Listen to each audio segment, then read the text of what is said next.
back to Hardy Brothers Outdoors. Josh Hardy here. I am about to go through this autumn olive here to retrieve my buck that I shot tonight.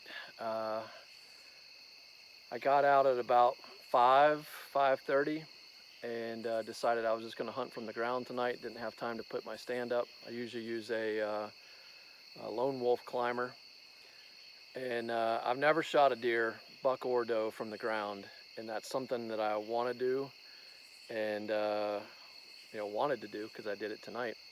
So we've got a clover field. You've probably heard us talk about the Habitat Oasis. That's the back 80. We also have the front 70. And we're doing habitat work on the front 70 as well. We just haven't come up with a clever name for it. So if you have ideas, leave them in the comments. We'd love to come up with a cool name for the property. But about 3 years ago, we put in some clover fields. We haven't really hunted them. I'm not big on game cameras, and I like to hunt, not to just go out and kill. So it's funny, I was just talking to Jason about it the other night. I said, I'm just going to go. I know the acorns are falling. I know they're hanging out in your clover fields. Tonight, I had the perfect wind to hunt this field. Had no idea what I was going to see tonight, and snuck in, and it probably took me a half hour to sneak back from the house. I got winded. Like as soon as I stepped into the woods, something snorted and ran. Walked on back, got to my spot, kept looking, get my rangefinder out, trying to figure out, I can't even reach the field anyway, so I'm hoping to get something that's on its way there or back.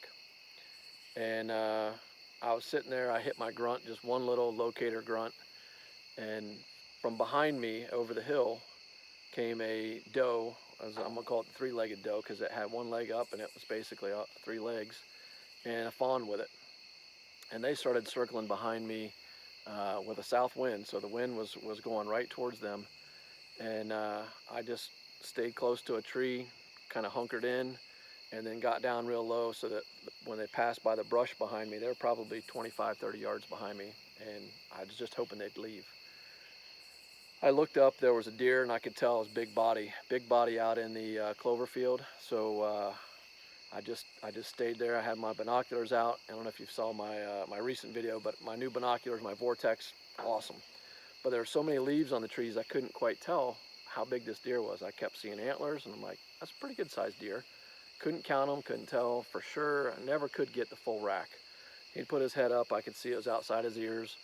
No monster by any stretch of the imagination for an Ohio deer, but I knew it was as big, and if it wasn't as big as the 9-point that I shot recently, it was going to be the second biggest deer that I ever shot with my bow. So I just stayed there and waited. A little bit later, a doe came out, and they fed around the clover field, hanging close to the edge. So we all know that deer love the edge. And I got acorns falling all around me, squirrels all around me. Just hoping that something didn't come in, or that doe and the fawn didn't come back behind me. So just kind of hunkered down, and he kept coming around. He was dead south of me. We had a south wind, dead south of me, so there was no way he could smell me. And he kept putting his nose up, and then he started walking down the hill, and he dropped down into the woods. And I had checked the range a little bit earlier, but not this spot. And as soon as I saw him coming into the woods, there was a nice tree with a lot of leaves on it, and so I drew. And I think I probably held that draw for about 1.5 to 2 minutes, and I'd already decided, that looked pretty good out there in the field. My 8-year-old son wants to hunt this year, and my goal was to get a deer early as I could so I can put all my effort into him getting his first deer and hopefully second deer. He's ready to shoot a doe, but he'd love to get a buck. So I decided, if this thing comes within range, I think I'm going to shoot it. Well, he came down in, kept his head down the whole time, still couldn't get a good view of the rack, and turned perfect broadside, and it was downhill about 35 yards. Put my second pin on him, let it fly, and here's what happened. I heard this crack, but it sounded like it hit like wood or something. Deer jumped, not like the type of kick like when you got one, and he just turned and he walked up the hill out of the woods. Got to the middle of the field. I couldn't see the arrow. No idea if I completely missed or not. Thought I had a good shot. And he walked up the hill to the middle of the field. The other doe was, the doe that was with him came down to him. He turned, he walked up the hill. So now from the spot that I shot him, he's walked about probably 50 yards up into this autumn olive behind me. And there's a little area underneath here. And I saw the doe hanging around here, and it's kind of suspicious looking, so wasn't quite sure exactly what was going on, but it looked favorable at this point. So I'm like, something's up, something's up.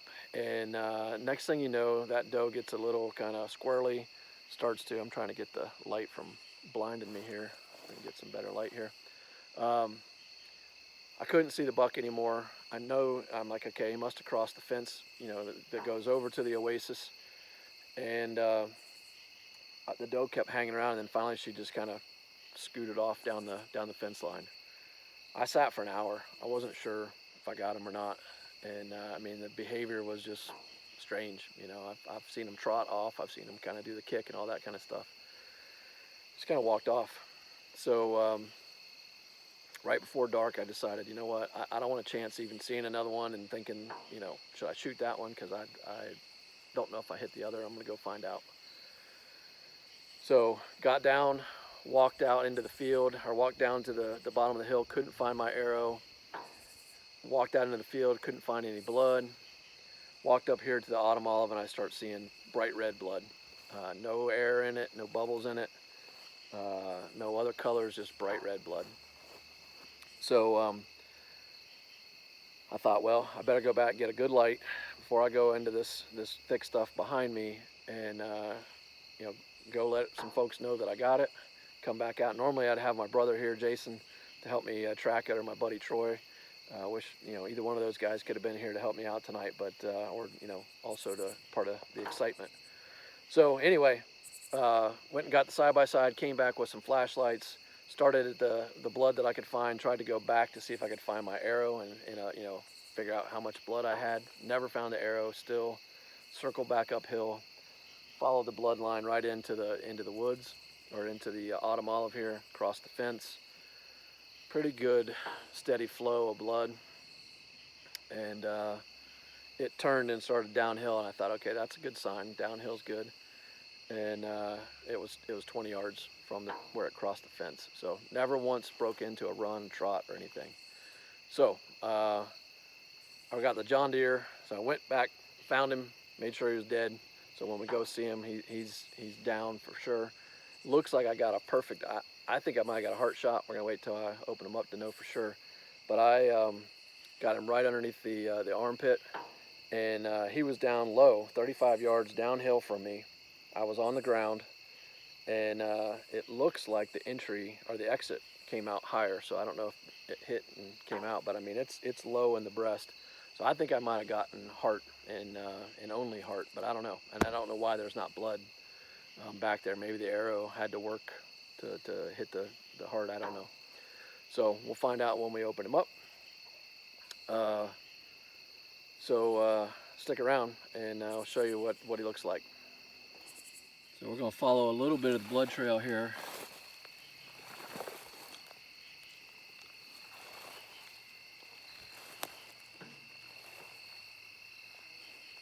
Let's see, bright red blood right up this little path here, up under the autumn olive, across this fence.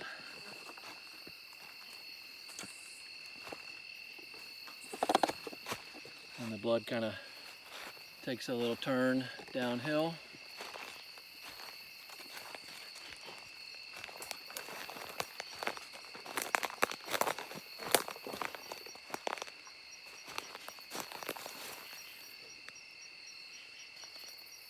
All right, so here he is. 1, 2, 3, 4, 5, 6, 7.